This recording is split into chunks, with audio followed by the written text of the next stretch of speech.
সম্পূর্ণ ভিডিওটা দেখবেন, বুঝবেন, তারপরে আস্তে আস্তে এক্সপিরিয়েন্স গেদার করবেন, তারপরে আপনি ট্রেডিং করেন, কোনো সমস্যা নেই। হ্যালো ভিউয়ার্স, আসসালামু আলাইকুম। আমি মাসুদ রানা আপনাদের সাথে আছি। ভিউয়ার্স, আবারও চলে এলাম ফরেক্স মার্কেটের অ্যানালাইসিস নিয়ে। তো ডলারে প্রথমে দেখি কি সিচুয়েশন।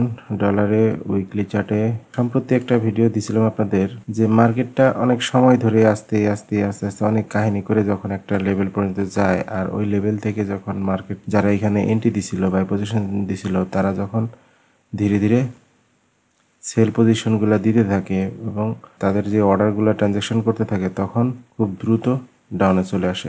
এই যে দেখেন, এটা পুরো একটা সপ্তাহে এই এত বড় একটা ক্যান্ডেল তৈরি হয়েছে। আপনি একটু দেখেন যে এইখান থেকে শুরু করে এতটুকু একটা ক্যান্ডেল তৈরি করতে 1 সপ্তাহ লাগছে।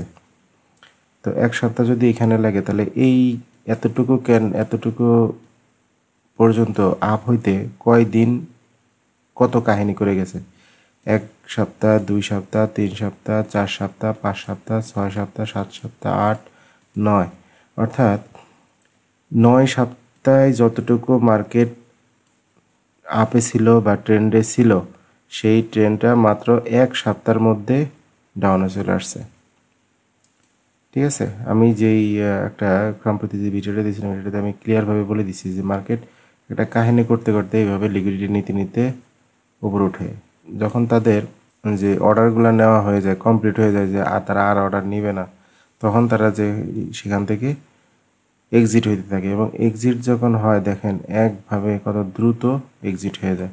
ঠিক আছে, অর্থাৎ 3-4 সপ্তাহ ধরে এইখান থেকে এই পর্যন্ত উঠছে, অনেক কাহিনী করে লিকুইডিটি নিয়ে নিয়ে রিটেল ট্রেডারদের আউট করে করে, কিন্তু সপ্তাহ শেষে গিয়ে ড্রপ করবে বিশাল বড় একটা। এরকমই আবার প্রতি মাসে একবার মুভ দেয়। তো এই মুভ দেওয়ার পিছনে আবার একটা কিছু কারণ আছে, যেমন নিউজ, ফান্ডামেন্টাল নিউজ আছে বা ফান্ডামেন্টাল কিছু জিনিস আছে যেটার কারণে মার্কেটটা অথবা মাসের শেষে যে নিউজগুলো হয়, ওই নিউজগুলোর মাধ্যমে রিলিজ হওয়ার সাথে সাথেই এই মার্কেটগুলো এইভাবে একটা ড্রপ করে বা মুভ দিয়ে আপে চলে যায়। আমি এটা ডলারের অবস্থা দেখাচ্ছি। তাহলে এটা 1 উইকের চার্টে এরকম একটা বড় ক্যান্ডেলে ডাউনে চলে আসছে। তবে শুধু যে এখানে চলে আসছে, এখন ডলার কিন্তু শুধু যে ডাউনে এইভাবেই চলে যাবে এমন তো কখনো হয় না। ডলার বা মার্কেট যখন এখানে চলে আসছে, তখন সে কিন্তু আবার আস্তে আস্তে এটা রিকভার করবে গ্যাপটা। ঠিক আছে, এটাই মার্কেটের ধর্ম। এখন হয়তো বা যদি অন্য কোনো ফল থাকে বা ব্যাড নিউজ থাকে, তো হয়তো বা আরেকটা ক্যান্ডেল এখানে তৈরি করতে পারে। ঠিক আছে, তারপর আরেকটা ক্যান্ডেল তৈরি করতে পারে। এইভাবে করে আস্তে আস্তে আস্তে আস্তে এইভাবে ক্যান্ডেল তৈরি করে করে আবার এই এরিয়াগুলো রিকভার করবে, এবং পরবর্তীতে যেহেতু এটা ডাউন ট্রেন্ড, পরবর্তীতে আবার আরেক বড় একটা ক্যান্ডেল দিয়ে ডাউন আসবে। এইভাবেই মার্কেটটা মুভ করতে থাকে, এটাই মার্কেটের ধর্ম। আচ্ছা, ডলারের লোয়ার টাইম ফ্রেম একটু দেখি।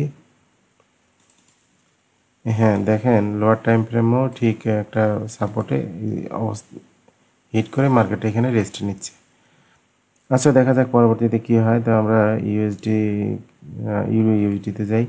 এই দেখেন, ডলারের বা ডিএক্সওয়াই ঠিক অপোজিট ইউএসডি। তো ইউএসডিও আমরা একটু সাপ্তাহিক দেখে আসি কী সিচুয়েশন। আচ্ছা, দেখেন সেম ডলারের অপোজিট এই বড় একটা ক্যান্ডেল আজকে ফ্রাইডে, সপ্তাহ end of the day, sorry weekend যেটাকে বলি আমরা। দেখেন এই উইকেন্ডে মার্কেটটা লম্বা একটা ক্যান্ডেল দিয়ে বুলিশ হয়ে গেছে, কিন্তু আপনি চিন্তা করে দেখেন যে এই বুলিশ যত বড় ক্যান্ডেল তৈরি হয়েছে, এটা ডাউন হইতে এতটুকু আসতে কয়টা ক্যান্ডেল তৈরি হয়েছে? 1 সপ্তাহ, 2 সপ্তাহ, 3, 4, 5, 6, 7, 8, 9, 10, প্রায় 9-10 সপ্তাহ পরে 10 সপ্তাহ লাগছে সে এইখান থেকে এই লেভেল থেকে এই লেভেল ডাউন পর্যন্ত আসা পর্যন্ত, এবং সে মাত্র 1 সপ্তাহের মধ্যে সে পুরো রিকভার করে নিছে। আমি যে সম্প্রতি ভিডিওগুলোতে বলে দিছি যে মার্কেট এইভাবে আপ হবে এবং একটা বড় একটা ক্যান্ডেল দিয়ে ডাউনে আসবে, 1 সপ্তাহ পরে উপরে উঠবে বা 1 মাস ধরে উপরে উঠবে, 1-2 দিনে নিচে চলে আসবে। বিষয়টা এরকমই হয়, মার্কেটে এটাই করে। তো যাই হোক, আমরা এই ক্যান্ডেলটুকের অ্যানালাইসিসটা দেখব, এবং এই মার্কেটটা কোথা থেকে রিভার্সাল করতে পারে বা রিটেস্ট কোথা থেকে করবে সেটা আমরা একটু বোঝার চেষ্টা করি। তারপরে টপ ডাউন অ্যানালাইসিসের যে প্রসেস সেটাই দেখি। উইকলি চার্টে দেখলাম, ডেইলি চার্টে দেখি কী সিচুয়েশন। দেখেন ডেলি চার্টে একটা, দুইটা, তিনটা, চারটা, আজকে 5টা, অর্থাৎ এক সপ্তাহ, 5 দিনই মার্কেট বুলিশ। ঠিক আছে, 5 দিনই মার্কেট বুলিশ। এখন কোথায় অবস্থান করতেছে? এই যে এটা একটা রেজিস্ট্যান্স হিসেবে ফলো করতেছে মার্কেট। আচ্ছা, এইখানে রেজিস্ট্যান্সের পাশাপাশি আমরা অর্ডার ব্লক নামের যে একটা স্পট মানি কনসেপ্ট জানি বা শিখছি, তো এইখানে কিন্তু একটা অর্ডার ব্লক অবস্থান করতেছে। ঠিক আছে, অনেকেই অর্ডার ব্লক ধরে ট্রেড প্ল্যান করবে, অনেকেই রেজিস্ট্যান্স ধরে ট্রেড প্ল্যান করবে। অর্থাৎ রিটেল ট্রেডারদের যেই প্রসেসগুলা বা যারা রিটেল ট্রেডার তারা যেই কনসেপ্টগুলো নিয়ে কাজ করে, তারা কিন্তু প্রত্যেকেই এই এক একজন এক এক ধরনের অ্যানালাইসিস নিয়ে এখানে ট্রেড পজিশন নেবে। ঠিক আছে, তো কেউ নেবে রিভার্সাল, কেউ নেবে এইখান থেকে লিকুইডিটি সুইপ আকারে, কেউ নেবে এখানে অর্ডার ব্লক হিসেবে, কেউ নেবে এখানে রেজিস্ট্যান্স হিসেবে, যেটাই নেবে। ঠিক আছে, তো মার্কেট পরবর্তীতে আরেকটু লোয়ার টাইম ফ্রেমে যাই দেখি 4 ঘন্টায়। আচ্ছা দেখেন 4 ঘন্টায় একটা জিনিস বোঝা যাচ্ছে যে মার্কেটের এখানে সেলার আছে, অর্থাৎ মার্কেটটা এখান থেকে বুলিশ হয়েছে, অর্থাৎ বায়ার ছিল, প্রচুর পরিমাণে বায়ার ছিল। এখানে রেস্ট নিচে একদিন, মার্কেটের আর মোমেন্টাম নাই আপ সাইডে নেওয়ার মতো, অর্থাৎ সেরকম পাওয়ার আর নাই, অর্থাৎ লিকুইডিটি আর নাই। আপসাইডে যে দিবে ট্রেড নিবে সে বা আরও বুলিশে যাবে, এই লিকুইডিটি আর নাই। এই কারণে মার্কেটটা ধীরে ধীরে ডাউনে আসবে। কোনো কারণে যদি এইখানে এইভাবে মার্কেট অবস্থান করে তাহলে কিন্তু অবশ্যই এখানে লিকুইডিটি তৈরি হবে, দুই সাইডে ট্রেডারদের অবস্থান তৈরি হবে। তখন দেখা যাবে আবার আরেকটা মুভ দিয়ে, আরেক ধাক্কা দিয়ে এই ট্রেডারদের এক্সিট করে দিয়ে ডাউনে চলে আসতে পারে। এই কারণে আমরা সবসময় বলি যে অবশ্যই স্টপ লস ইউজ করতে হবে যদি রিভার্সাল এন্ট্রি দেওয়া হয় বা কাউন্টার ট্রেড দেওয়া হয়। আচ্ছা, এইখানে একটা জিনিস আমরা ভালো মতো বুঝতে পারতেছি যে এইখানে যে রিজেকশনগুলো আসতেছে এগুলো কিন্তু সেলারের অবস্থান বেশি এইখানে। আচ্ছা, আর একটু লোয়ার টাইম ফ্রেমে যাই। দেখেন মার্কেট কিন্তু এখান থেকে আপেই যাচ্ছে, কিন্তু তার এইসব জায়গায় যে এই রিটেল ট্রেডাররা যে এন্ট্রি দিচ্ছে, এখানে বোঝা যাচ্ছে যে রিটেল ট্রেডার এন্ট্রি দিচ্ছে। দেখেন এখানে একটু গল্পগুলো মার্কেটের পিছনের যে কাহিনী সেটা যদি আমরা জানতে পারি তাহলে আমরা মার্কেট নিয়ে ভয় পাবো না। দেখেন এখানে যখনই এই লেভেলগুলোতে আসছে মার্কেট, দেখেন এই দুইটা ক্যান্ডেল দেখে ট্রেডাররা এন্ট্রি দেয়, এন্ট্রি দিলে এইভাবে লিকুইডিটি নেয়, ধীরে ধীরে ধীরে ধীরে লিকুইডিটি নিতে নিতে নিতে নিতে এই লেভেল পর্যন্ত আসছে। ঠিক আছে, এখানে কিছু ট্রেডাররা লিকুইডিটি এন্ট্রি দিচ্ছে। দেখেন এখানে কিছু ট্রেডার একটা জোন ছিল, এখানে সেল এন্ট্রি দিচ্ছে, সেল এন্ট্রি দেওয়ার কারণে তাদেরকে আবার এক্সিট করার জন্য মার্কেট আরেকটু উপরে উঠছে। ঠিক আছে, এক্সিট উপরে উঠে আবার মার্কেটটা ডাউনে আসছে, এখানে একটা সাপোর্ট জোন তৈরি করে আবার মার্কেট আজকে আপ হওয়া শুরু করছে। এখন গতকাল যারা এখানে ট্রেড দিছিল তারা কিন্তু আজকে দেখেন এই যে লিকুইডিটি, তারা আজকে এই যে এখান থেকে সুইপ হয়ে যাচ্ছে বারবার। এই যে ক্যান্ডেলগুলো দেখছেন, এই ক্যান্ডেল এখানে এখানে সেলেন্টি দিচ্ছে, এইসব জায়গায় সেলেন্টি দিচ্ছে, আর এইসব জায়গায় কী দিচ্ছে, এসএল দিচ্ছে, এবং এইগুলা সুইপ করে ধীরে ধীরে মার্কেটটা ডাউন আসতেছে। এখন এইসব জায়গায় কিন্তু রিস্ক নেওয়া যায়, আসলে রিস্ক না নিলে ট্রেডিং করা যায় না। ঠিক আছে, আপনি যদি কনফার্মেশন নিতে যান তাহলে আপনার স্টপ লস বড় হয়ে যাবে। যেমন আপনি যদি এই লেভেল থেকে কনফার্মেশন নিতে চান যে এখানে বড় একটা ক্যান্ডেল হবে, তারপরে আমি রিটেস্টে গিয়ে এন্ট্রি নিব, ঠিক আছে, তাহলে আপনি দেখবেন যে রিটেস্ট এখানে ক্যান্ডেল এত চলে আসছে, কারণ রিটেস্ট হয়তো বা এই 50% উঠে চলে যেতে পারে, অথবা রিভার্স নাও করতে পারে। ঠিক আছে, কারণ এখানে একটা কি আছে, সাপোর্ট জোন তৈরি করছে, এখানে থেকে ব্রেকডাউন দিলে তারপরে গিয়ে নিচে আসবে, তার আগে আর নিচে আসতেছে না। তো তারপরেও এইখানে যদি আমরা স্টপ লস দিয়ে একটু উপরে স্টপ লস দিয়ে যদি এখানে ছোট ছোট ট্রেড প্ল্যান করা যায় তাহলেও রিভার্সাল ট্রেড করা যায়, অর্থাৎ এটাকে বলি আমরা কাউন্টার ট্রেড, কিন্তু অবশ্যই স্টপ লস ইউজ করতে হবে।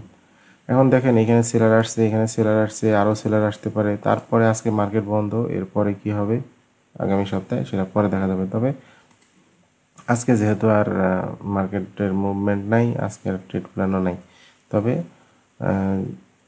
আজকে রাত্রে যদি কেউ ট্রেড প্ল্যান করে থাকে, স্টপ লস দিয়ে থাকে, তাদের স্টপ লস সুইপ করবে। আমি সম্প্রতি একটা ভিডিওতে বলে দিছি যে ম্যানিপুলেশন, আপনি দেখেন এই জায়গাটায় যদি কেউ, তো হাই টাইম ফ্রেমে যাই, দেখেন এক্সাম্পল দেই, আমি আপনাদেরকে একটা ম্যানিপুলেশনের একটা ভিডিও দিছিলাম যে ম্যানিপুলেশন কিভাবে করে। ধরেন এখানে ট্রেডারে এন্ট্রি দিল আজকে ফ্রাইডে বন্ধ হয়ে যাবে মার্কেট 2 দিনের জন্য। তো আজকে যদি এখানে এন্ট্রি দেওয়া হয়, সেল পজিশন দেওয়া হয়, সেল পজিশন দুইটা ব্রোকারে বা দুই ফ্রেন্ড দুইটা ব্রোকারে দিল, একটা ব্রোকারে এক ফ্রেন্ড দিল, আরেকটা ব্রোকারে আরেক ফ্রেন্ড দিল, ঠিক আছে। দেখা যাবে যে এই ব্রোকারটা থেকে আপনার স্টপ লস খায় নাই, কিন্তু এই ব্রোকারটা স্টপ লস খায় নিছে। ওটাও একটা ম্যানিপুলেশন, ঠিক আছে। তো এখন যদি কেউ আজকে রাত্রে ট্রেড প্ল্যান করে থাকে, তার কিন্তু স্টপ লস খাইয়ে নেবে, এটা শিওর। কীভাবে? সে মার্কেটটা কী করবে, 2 দিন যেহেতু মার্কেট বন্ধ, তো সে এই যেদিন খুলবে ওই দিন দেখা যাবে যে এই স্প্রেড লেভেলটা এতটাই হাই দিয়ে দিবে, বড় দিয়ে দিবে, যেমন মনে করেন যে আপনার এই যে স্টপ লস যদি আপনি এখানেও দেন, তারপরেও আপনার স্টপ লস হিট করবে। দ্বিতীয়ত এটাকে ম্যানিপুলেশন কীরকম, আপনি এখানে যদি ট্রেড নিয়ে থাকেন, সবাই যদি এখানে ট্রেড নিয়ে থাকে, সবাই জানে যে এখানে ট্রেডাররাও জানতেছে, যে এখানে ব্রোকাররাও জানতেছে যে আপনার এখানে রিটেল ট্রেডার এখানে ট্রেড নিবে। আর রিটেল ট্রেডাররা কোথায় ট্রেড নিছে, কোন সাইডে বেশি লিকুইডিটি অবস্থান করতেছে, এটা কিন্তু ব্রোকাররা অবশ্যই জানে, ঠিক আছে।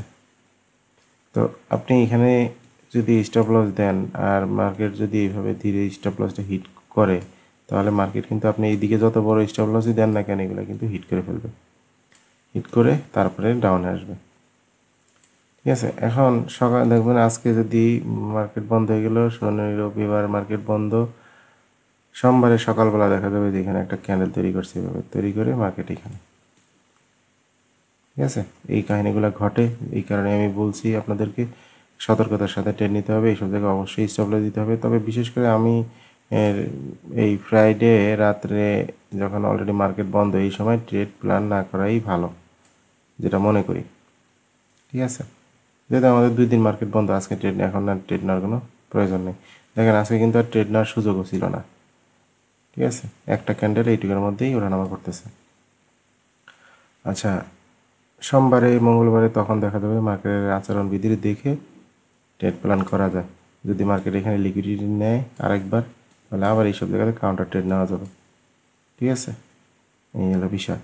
আর কোনো কারণে যদি মার্কেট এভাবে এই লেভেলগুলোতে আসে, তাহলে এইসব জায়গা থেকে আবার বাই পজিশন নেওয়া যাবে, ঠিক আছে। এইভাবে ট্রেড প্ল্যান করতে হবে। আসলে মার্কেট কোন দিকে যে মুভ করবে, কোন দিকে লিকুইডিটি বেশি হবে, এটা কিন্তু আমরা কেউই জানি না। আমরা আমাদের যে মার্কেট স্ট্রাকচার, মার্কেটের প্রিভিয়াস হিস্ট্রি, লিকুইডিটি, এই সব দেখে আমরা নিজেদের মতো করে একটা ট্রেডিং প্ল্যান তৈরি করি, আর ওই প্ল্যান মোতাবেক আমাদের ট্রেড করতে হয়, আর পাশাপাশি স্টপ লস ইউজ করতে হয়। এভাবেই আমাদের ট্রেডিংয়ে আস্তে আস্তে দক্ষতা বাড়াইতে হয়। আমরা কিন্তু কেউই বলতে পারবো না যে মার্কেট কোথা থেকে কোথায় চলে যাবে, তবে আমরা এর হিস্ট্রি দেখে বলতে পারি যে মার্কেট কোনো একটা রেজিস্ট্যান্স লেভেলে হিট করে সে রিভার্স করে। আরেকটা বুঝতে পারি যে মার্কেট কোনো লেভেল ব্রেক করলে সেখানে ফিরে আসে, এই জিনিসগুলো আমরা জানি। যেমন এইখানে ওয়াটার ব্লক আছে, এবং ওয়াটার ব্লক থাকলে সেখান থেকে একটা রিভার্সাল পাওয়া যায়, কিন্তু কাউন্টার ট্রেড হবে। এটা আমাদের কি ট্রেন্ডিং ট্রেড হবে না, এটা আমাদের কাউন্টার ট্রেড। কীভাবে? মার্কেট এতদিন ধরে ট্রেন্ড লাইনে ছিল, ট্রেন্ড রিভার্স করে এখন আপ ট্রেন্ড করার প্ল্যান করতেছে। এই সব জায়গায় আমাদের প্ল্যান করা লাগবে। প্রাথমিক প্ল্যান হলো কাউন্টার ট্রেড যদি করি, তাহলে এইসব লেভেলের উপরে স্টপ লস দিয়ে, এইসব লেভেলে সেল এন্ট্রি দিয়ে বসে থাকা যায়। এর 50% আসলেই ট্রেড ক্লোজ করে দিতে হবে। 2 নম্বর প্ল্যান, এই অর্ডার ব্লক থেকে মার্কেট যদি কোনো কারণে রিভার্সাল করে, এই লেভেলগুলোতে আসে, এই যেহেতু এটা ব্রেক করছে এখানে আসে, তাহলে এইসব জায়গাতে অবশ্যই বাই পজিশন দেওয়া যাবে। এটাও একটা ভালো একটা ট্রেডিং সেট আপ। আর স্টপ লসটা এই ক্যান্ডেলের নিচে হবে, ঠিক আছে। বিষয়টা এরকম। বাই পজিশন নিলে কোন পর্যন্ত আমরা ট্রেড প্ল্যান করতে পারি, আবার এই লেভেল পর্যন্ত একটা টেক প্রফিট প্ল্যান করা যায়। এটাই হলো ট্রেডিং সেট আপ। এইভাবেই ট্রেডিং সেট আপগুলো যদি তৈরি করে আমরা নিজেদের মতো এন্ট্রি প্ল্যান করি, তাহলে আমাদের যে ট্রেডিং দক্ষতা সেটা বাড়বে আস্তে আস্তে। অন্য একটা যাই, ইউএসডি ক্যাডে যাই। ইউএসডি ক্যাড অত্যন্ত গুরুত্বপূর্ণ একটা পেয়ার ছিল এই মাসে। দেখেন আমি সুন্দরভাবে আপনাদেরকে ইউএসডি ক্যাড নিয়ে ইউএসডি ক্যাডের পজিশনটা নিয়ে অবশ্য দেখেন কোথায় আছে, এখানে আছে। মার্কেট কিন্তু হুট করে সোজা নিচে নামে আসে নাই, মার্কেট এখানে বারবার হিট করছে, 1 সপ্তাহ 2 সপ্তাহ 3 সপ্তাহ এভাবে লিকুইডিটি নিছে। লিকুইডিটি নিয়ে তারপরে আস্তে আস্তে আস্তে আস্তে আস্তে আস্তে এই যে এখান থেকে ডাইরেক্ট নিচে নামছে এইভাবে। তো মার্কেটটা এইভাবেই নিচে নামে বা রিভার্স করে। তো দেখেন অলরেডি 1 সপ্তাহ পার হয়ে গেছে, এখানে একটা বুলিশ ক্যান্ডেল দিছে, পরে আবার এই যে ডোজি ক্যান্ডেল তৈরি করছে। এখন আগামী সপ্তাহে দেখেন এখন কোথায় আছে মার্কেটটা একটু দেখি। আগামী সপ্তাহে কী প্ল্যান করতে পারে মার্কেট। টপ ডাউন অ্যানালাইসিস কিন্তু আমাদের সবসময় সাথে থাকে। আচ্ছা দেখেন এই মার্কেটটা এখান থেকে ড্রপ দিয়ে এখানে আসছে, এখানে এসে এই যে এইখানে যে লিকুইডিটিগুলো ছিল সেগুলো আবার সুইপ করার জন্য মার্কেট উপরে গেছে। এখন মার্কেট এই দিকে এদিকে যেখানেই পজিশন নিক না কেন এখান থেকে সেল পজিশন নেওয়াটাই উত্তম, কারণ এই যে এটা হলো বড় ধরনের একটা আপসাইড লিকুইডিটি সুইপ বা লিকুইডিটি হান্ট। এইটা হওয়ার পরে মার্কেট এখন সেলের দিকেই সম্ভাবনা বেশি। যেহেতু সেলের দিকে সম্ভাবনা বেশি তাহলে মার্কেটটা ধীরে ধীরে এই লেভেলগুলোতে যদি আসে তাহলে অবশ্যই সেল পজিশন নিতে হবে। এইসব জায়গায় যদি আসে তাহলে সেল পজিশন, যদি এখানেও আসে তাও সেল পজিশন, ঠিক আছে, বাই পজিশন নেওয়ার কোনো সুযোগ নাই। আচ্ছা এখন এই দিকে কি করছে দেখেন, এইখানে কিন্তু বড় ধরনের একটা লিকুইডিটি আছে, এই যে 10 লাইনের এই লিকুইডিটি। তো এই 10 লাইনের লিকুইডিটি এই লেভেল পর্যন্ত নিচে 50% নিয়ে নিছে। এখন আমি সবসময় আপনাদের একটা কথা বলি যে 50% লিকুইডিটি ফলো করে মার্কেট প্রায় সময়, যেটা আমাদের ফিবোনাচি টুলসের 50%। এই লিকুইডিটি লেভেলের এই যে 10 লাইনের 50% মার্কেট কিন্তু অলরেডি কভার করে দিয়েছে। দেখেন এখান থেকে অলমোস্ট 50%-এর উপরে কভার করে নিয়েছে, তাই না? এখন কিন্তু এখানে আরেকটু রয়েছে। তো এখন এই কিন্তু আস্তে আস্তে এই যে আপসাইডের এই ক্যান্ডেলের উপরের লিকুইডিটিগুলো নিয়ে কিন্তু সে আবার এভাবে এই লেভেল পর্যন্ত আসার একটা সম্ভাবনা অনেক বেশি। তো আমাদের ট্রেড প্ল্যান কীভাবে বুঝতে পারতেছি, যেহেতু ওইখানে ডলার ধীরে ধীরে আপে যাওয়ার সম্ভাবনা আছে, তাই ইউএসডি ক্যাডও ধীরে ধীরে আপে গিয়ে এই লিকুইডিটিগুলো নেওয়ার সম্ভাবনা আছে। ঠিক আছে, ঠিক আছে। এখন আপনারা যেভাবে ট্রেড প্ল্যান করেন আপনাদের ব্যালেন্স অনুযায়ী আপনাদের পোর্টফোলিও অনুযায়ী আপনারা ট্রেড করবেন। আচ্ছা আরেকটা যে কথা হলো, আপনারা স্টপ লস নিয়ে অনেকে কনফিউজ থাকেন, আমিও কনফিউজ থাকি অনেক সময়। কারণ কি, স্টপ লসের ব্যাপারটা হলো যে প্রধানত হলো মার্কেটের যে স্ট্রাকচার, সেই স্ট্রাকচারের যে প্রিভিয়াস সুইং বা প্রিভিয়াস ক্যান্ডেলের উপর ডিপেন্ড করে। ঠিক আছে, 1 নম্বর। 2 নম্বর হলো আমি কতটুকু স্টপ লস নিতে পারবো একটা ট্রেড থেকে, সেটার উপরে আমার স্টপ লস লেভেল দিতে হবে। আমি যদি মনে করি যে $5 আমি স্টপ লস নিব, আমি $5-এর কাছাকাছি $5-6 স্টপ লস লাগাই দেবো, হোক সেটা মার্কেট আপে যাক ডাউনে যাক যাই হোক যাক। আবার অনেকে মনে করে যে না আমি একটু বড় ধরনের ট্রেড নিব, একটু লম্বা সময়ের জন্য ট্রেড নিব, অথবা আমি একটু লট সাইজ একটু বড় নিব, আমার কাছে $50 স্টপ লস থাকলেও কোনো সমস্যা নাই, সে এটাও চিন্তা করে। তাহলে স্টপ লসের ব্যাপারটা হলো তার নিজের উপরে এবং পাশাপাশি তার প্রিভিয়াস ক্যান্ডেল বা প্রিভিয়াস সুইংয়ের উপরে ডিপেন্ড করে। ঠিক আছে, কারোর কাছে $5 অনেক, কারোর কাছে $50 অনেক। তো এই কারণে এটা স্টপ লসটা হিসাব যে আমি কতটুকু সইতে পারবো আমার লস, আমি যতটুকু লস সইতে পারবো সেই হিসেবে আমি স্টপ লস দিব। আচ্ছা আরেকটা জিনিস আছে, সেটা হলো স্টপ লস দেওয়ার পূর্বে আমাদের কী করতে হবে, নিউজ ফলো করতে হবে। ফরেক্স মার্কেটে গিয়ে নিউজ ফলো করতে হবে যে আমি যেই সময় পর্যন্ত ট্রেড প্ল্যান করে রাখছি বা আমি যেই সময় পর্যন্ত ট্রেডটা হোল্ড করব, ওই সময়ের মধ্যে কোনো নিউজ আছে কি না। কোনো নিউজ যদি থেকে থাকে তাহলে আপনি $5 বা $50 স্টপ লস দেন না কেন, সবই কিন্তু আপনার সুইপ করবে। তো এমন একটা সময় ধরে ট্রেড নিতে হবে যেন আমার এই $5 বা $50 যেন হিট না করে, অর্থাৎ নিউজের পূর্বে অথবা নিউজের পরে এই প্ল্যানটা করতে হবে। আমি এখান থেকে টার্গেট করছি এইখানে, ঠিক আছে, এটা কালকে সকালে বা কালকে বিকালে এই পর্যন্ত টার্গেট আছে, কিন্তু দুপুরবেলা আছে নিউজ, তাহলে কি আপনি এই পর্যন্ত টার্গেট বা এই পর্যন্ত স্টপ লস দিতে পারবেন? পারবেন না। কারণ কি, দুপুরে যেহেতু নিউজ আছে, তো দুপুরে নিউজ আসলে তো আপনার স্টপ লস কেটে যাবে, তাই না? এই বিষয়টা অত্যন্ত গুরুত্বপূর্ণ। আমার ভিডিওগুলো একটু লম্বা হয়, আর আমি যে অ্যানালাইসিসগুলো করি বা আমি আপনাদের সাথে যেটা শেয়ার করি সেটা একটু ক্লিয়ারভাবে আর কি বলে দিই, হয়তো বা রিপিট হয় 2-3 বার। যাই হোক, এটা আমার হয়তো বলার ধরনই এরকম। তবে আমি চেষ্টা করি যে রিপিট যেন না হয় বারবার একই কথা, ঠিক আছে? তা যাই হোক, যারা আমার চ্যানেলটা সাবস্ক্রাইব করছেন তাদেরকে অনেক অনেক ধন্যবাদ। আর যারা সাবস্ক্রাইব করেন নাই, সাবস্ক্রাইব করে রাখবেন। আমি প্রতিদিনই মার্কেট অ্যানালাইসিস দিয়ে থাকি। যারা মার্কেট সম্পর্কে শিখতে চান, জানতে চান, মার্কেট সম্পর্কে যে পুরো কোর্স যারা বুঝতে চান, তারা আমার এই চ্যানেলটাতে ফলো করতে পারেন। একদম সম্পূর্ণ ফ্রি। এখানে আমি মার্কেটের ব্যাকগ্রাউন্ডে কী হচ্ছে না হচ্ছে ডিটেলস আমি বলে দিই। ধারাবাহিকভাবে সব কিছুই পাবেন, তবে একটু ধৈর্য রাখতে হবে, পেশেন্ট রাখতে হবে, যেন আপনি ভিডিওগুলো ধারাবাহিকভাবে দেখতে পারেন। আপনি অল্প একটু দেখলেন আর আপনি ট্রেডে চলে গেলেন, তাহলে কিন্তু আপনি সব বুঝতে পারবেন না। সম্পূর্ণ ভিডিওটা দেখবেন, বুঝবেন, তারপরে আস্তে আস্তে এক্সপিরিয়েন্স গেদার করবেন, তারপরে আপনি ট্রেডিং করেন, কোনো সমস্যা নেই। আর ট্রেডিং করতে করতে, প্র্যাকটিস করতে করতে একটা সময় দেখবেন যে আপনার ট্রেডিংয়ের যে প্রফিট রেট সেটা ইনশাল্লাহ বাড়বে।